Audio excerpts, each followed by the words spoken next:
Everything you have ever wanted has made you suffer, not because you wanted the wrong things, because wanting itself is the disease. The relationship, the goal, the version of your life you are still chasing, all of it, the same trap wearing different clothes. Schopenhauer saw this 2 centuries ago, and it cost him everything to say it out loud. You were never in control. Not once. And the worst part is not that this is true.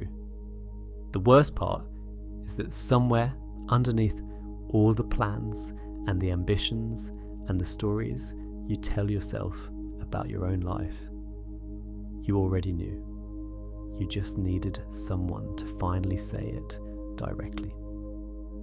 You were told, directly or indirectly, that life is supposed to feel good, that if you do the right things, want the right things, become the right person, it will eventually reward you with something that feels like peace, like arrival, like enough. Schopenhauer called that the inborn error. Not a mistake you made, not a flaw in your thinking, an error built into the human condition itself, the belief that you exist in order to be happy.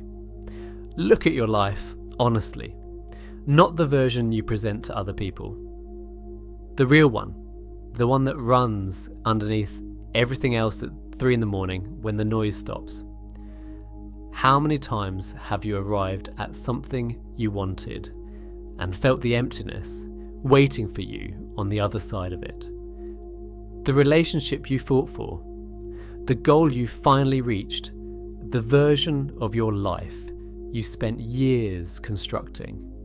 You got there, and something in you immediately began looking for the next thing. That is not ingratitude. That is not a personal failure.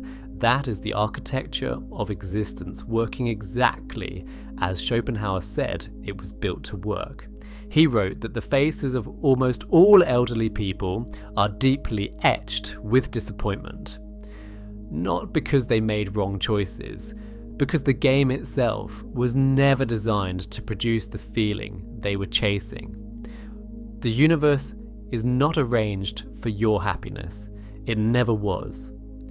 And the sooner you stop measuring your life against a promise that was never made, the sooner you can see what is actually happening inside you. Schopenhauer called it the will to life. Not your will, not your ambition, not your personality or your values or the identity you have spent years carefully constructing.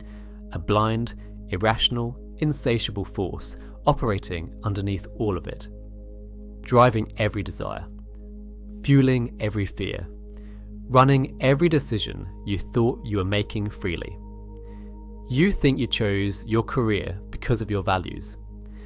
The will selected the path most likely to secure your survival and status before your conscious mind finished forming the thought.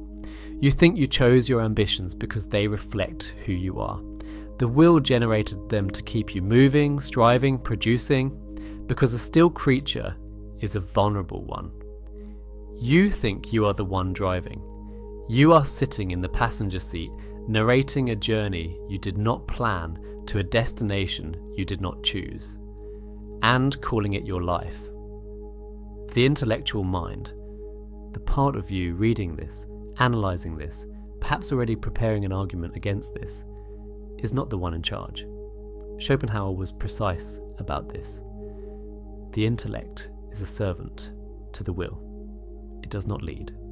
It follows. It justifies.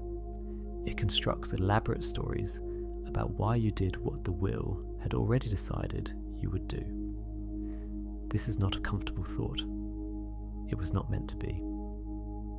Nothing exposes the will more completely than who you fall for. You did not choose them. You think you did. You have a list of reasons. Their mind, the way they make you feel, the specific quality of their presence in a room. You have constructed a perfectly reasonable explanation for something that happened to you before your conscious mind had any say in the matter. Schopenhauer watched this happening in everyone around him and saw it for exactly what it was. The will to life's most sophisticated operation. Love exists, not for you, not for your happiness, not for your fulfillment or your growth or the life you want to build together. Love exists for the next generation. The will does not care about your heart. It cares about continuation. And it will make you feel everything. Obsession, euphoria, the specific ache of wanting someone who does not want you back, to ensure that its project moves forward. He wrote that we would never reliably reproduce unless we had first quite literally lost our minds. Think about that. The feeling you've been calling love, the one that has shaped your decisions, your sense of self, your relationship with your own worth, is the will temporarily suspending your rational mind so it can complete a biological transaction. And then it is done with you. Schopenhauer described what happens directly after, the specific hollow silence that follows the peak of desire. He called it the devil's laughter, not cruelty, just the will revealing itself for a moment before the next cycle begins. You have felt this. You already know what he means. The relationship that made no rational sense but consumed everything. The desire that arrived without your permission and left the same way.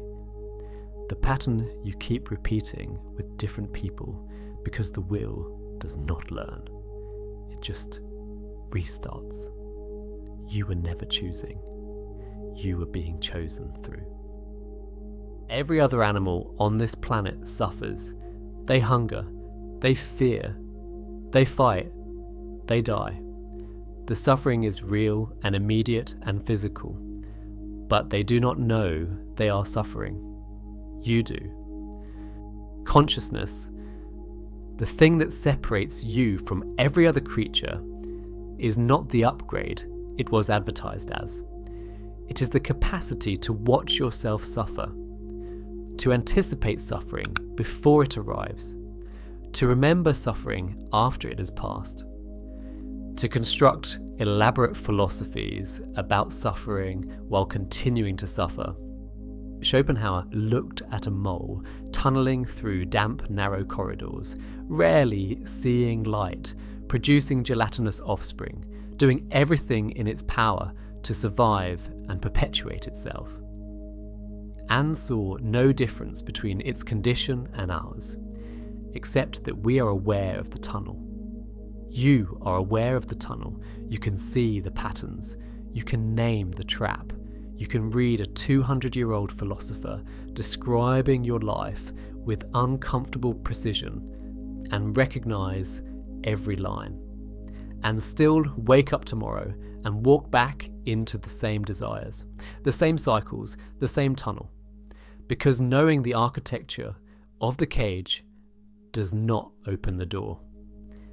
That is the specific cruelty of consciousness. You are just aware enough to feel the weight of something you cannot put down. Here is what your life looks like from the outside. You want something, the wanting produces suffering, restlessness, hunger, the specific anxiety of not yet having what the will has decided you need. You pursue it.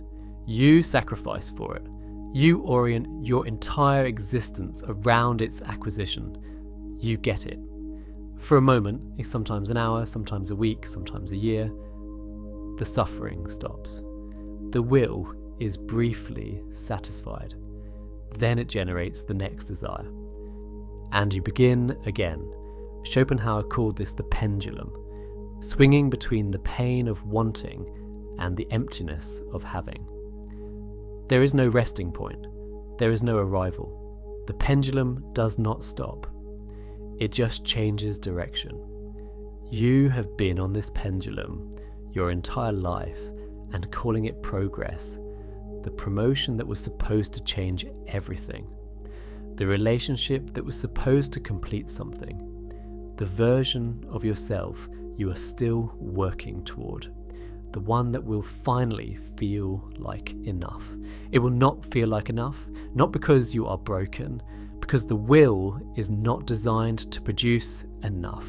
Enough is the end of the project. The will does not end its project. You will achieve the thing. You will feel it briefly. You will want the next thing. And somewhere in the back of your mind, in the place you do not look at directly, you already know this is true. Schopenhauer was not a nihilist. He did not tell you this to destroy you. He told you this because he believed that seeing clearly, even when what you see is uncomfortable, is the only honest starting point for a life that means something. He offered two exits from the tyranny of the will. The first is the sage, the person who rises above the will entirely, who overcomes desire, lives in solitude, needs nothing from the world, and has quieted the blind force beneath them through sheer discipline and renunciation. Schopenhauer acknowledged that almost nobody can do this. It is the path of monks and mystics. It is real, but it is rare. The second exit is more available, more human. Art, philosophy, the sustained encounter with things that hold a mirror up to the will without being driven by it. When you sit with a piece of music that breaks something open in you, the will is briefly suspended. When you read something that describes your experience so precisely it almost hurts, you have stepped outside the cycle for a moment. When you think seriously about the nature of existence instead of just living inside it, you are doing what Schopenhauer believed was the closest most people can get to freedom. This is not escapism. It is the opposite. It is the most honest engagement with reality available to a conscious creature trapped inside a body the will is running. Schopenhauer himself eventually found this. He spent decades largely ignored. His philosophy was considered too dark, too uncompromising, too unwilling to offer the comfort people wanted from a philosopher. He lived alone. He had few relationships that lasted. He walked the same route through Frankfurt every day with his white poodle, whom he named after the Buddhist concept of the world soul. Toward the end of his life, an audience finally found him. A sculptor made a bust. He died at 72. Calm, clear, and by most accounts at peace. Not because the will had finally given him what he wanted, because he had stopped needing it to. You were never in control. Not of what you wanted, not of who you fell for, not of the suffering that arrived without your permission or the emptiness that followed the things you thought would fill it. But here is what Schopenhauer actually leaves you with, beneath the darkness, underneath the verdict. Clarity is not the same as defeat. Seeing the will for what it is does not mean surrendering to it. It means you stop spending your life fighting a current you did not create and start choosing, consciously, deliberately, where to place the small amount of genuine attention you actually have.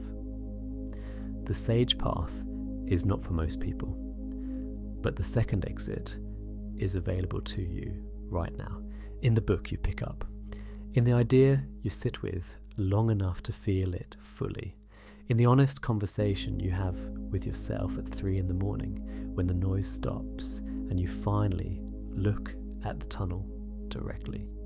You were never in control, but you are here, awake, aware of the architecture. That is not nothing. That is, Schopenhauer would grudgingly admit, almost everything. If this is the kind of thinking you want more of, subscribe. This channel does not produce content for everyone. That is intentional? What has the will been running in your life that you have been calling a choice? Drop it below. Not the safe answer, the real one.